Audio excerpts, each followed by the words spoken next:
মার তো আপনারাই খাবেন।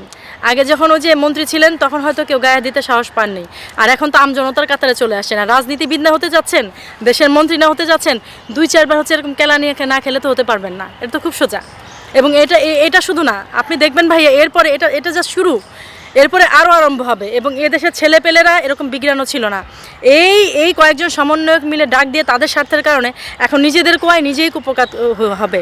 ল অফ নেচার, আপনি কুয়া খুঁড়েছেন, কুয়া এখন আপনি ডুববেন, তাই না? এটা তো খুব সহজ কথা।